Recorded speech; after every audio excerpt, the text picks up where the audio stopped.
Assalamualaikum warahmatullahi wabarakatuh. A'udzubillahi minasyaitonirrajim. Bismillahirrahmanirrahim. Ila hadratin Nabi Mustafa Muhammadin sallallahu alaihi wasallam wa ala alihi washabihi sallam. Al-Fatihah. A'udzubillahi minasyaitonirrajim. Bismillahirrahmanirrahim. Alhamdulillahi rabbil alamin arrahmanir rahim maliki yaumiddin. Iyyaka na'budu wa iyyaka nasta'in ihdinas siratal mustaqim siratal ladzina an'amta 'alaihim ghairil maghdubi 'alaihim waladdallin. Summa hadrati ikhwanihim al-anbiya wal mursalin was-salihin was-salihin wal ulama'i wal sanifin wa jamil malaikatil muqarrabin khususan sayyidina Sayyidul Qalidayani.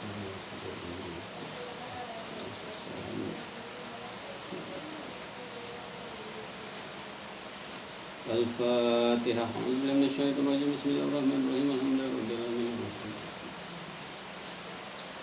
Ila hadratin Nabi Mustafa sallallahu alaihi wasallam. Zuriyatuhu Rabbil alamin.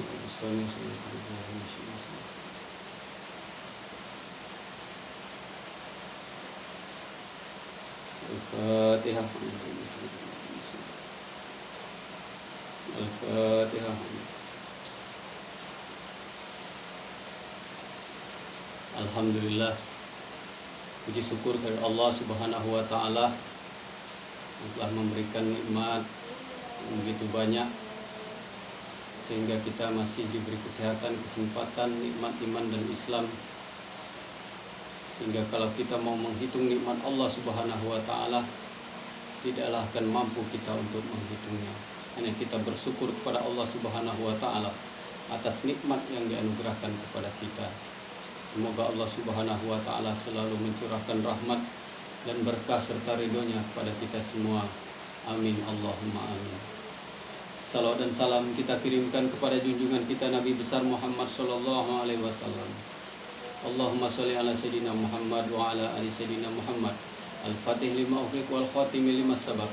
Nasiril haq bil haq wal hadi ila siratikal mustaqim wa ala alihi haqqa qadrihi wa miqdarihi azim. Baiklah, pada kesempatan ini kita akan melanjutkan taklim kita meneladani para sahabat-sahabat Rasulullah Sallallahu Alaihi Wasallam. Di antaranya pada kesempatan ini sahabat utama Rasulullah Sallallahu Alaihi Wasallam yang kita kenal Amirul Mukminin radhiyallahu anhu, Umar ibnu Khattab,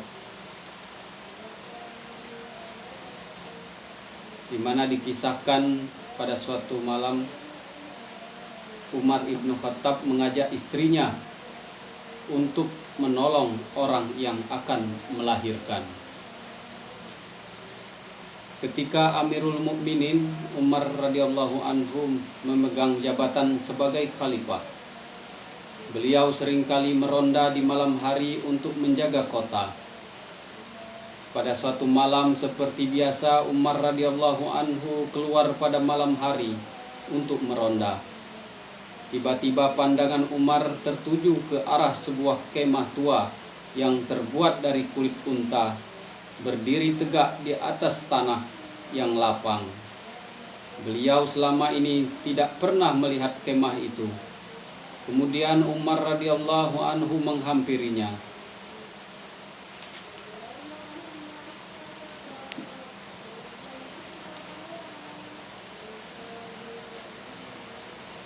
Dari dalam kemah terdengar suara rintihan seorang perempuan, sedangkan di luar kemah itu duduk termenung seorang lelaki.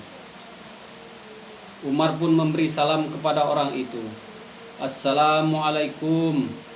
Kemudian Umar duduk di sebelahnya dan bertanya, "Dari mana Anda datang?" Orang itu menjawab, "Wahai Tuan hamba, sesungguhnya saya ini seorang asing yang datang dari sebuah hutan, dan saya datang untuk mengharap belas kasihan dari Amirul Mukminin." Umar radhiyallahu anhu menawarkan jasa kepada lelaki itu. Kalau Anda memerlukan sesuatu, saya bersedia membantu. Umar radhiyallahu anhu pun bertanya lagi, mengapa terdengar suara rintihan dari dalam kemah?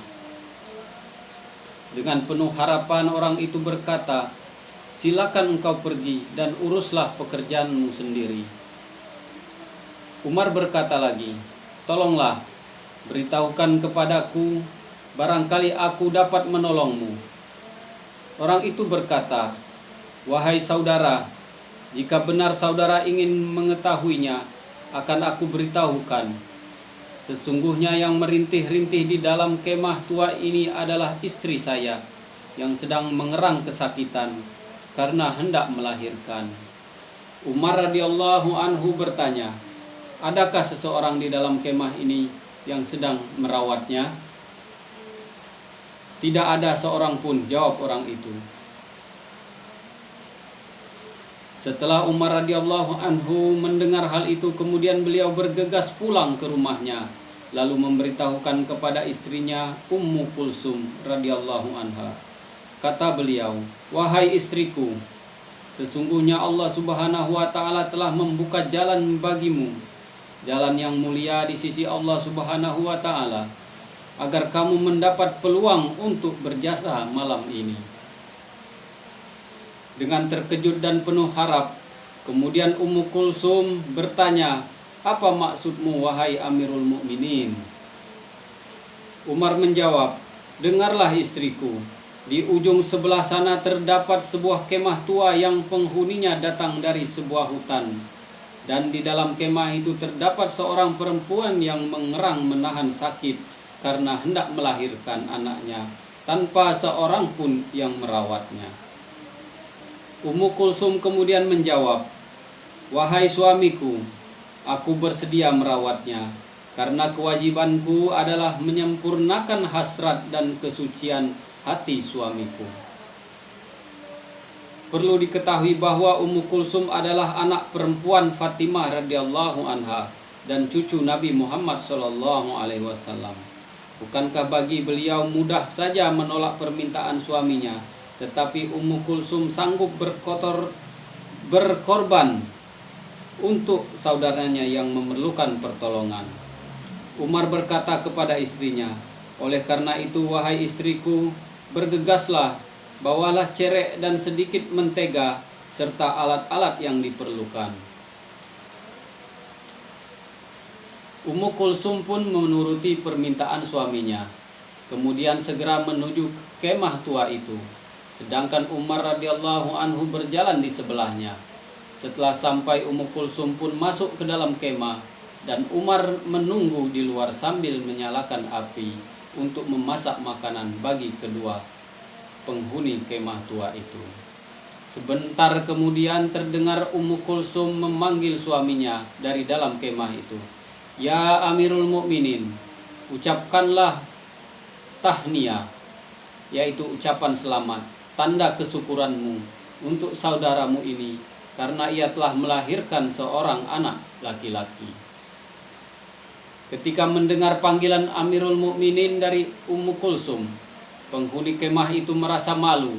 Mereka baru menyadari bahwa orang yang selama ini bersusah payah berkorban menolong mereka adalah seorang khalifah yang terkemuka dan mulia. Tetapi Umar radhiyallahu anhu mengerti perasaan saudaranya terhadap dirinya. Lalu Umar dengan suara lembut berkata, tidak mengapa saudara, janganlah kedudukanku ini membebani perasaan saudara.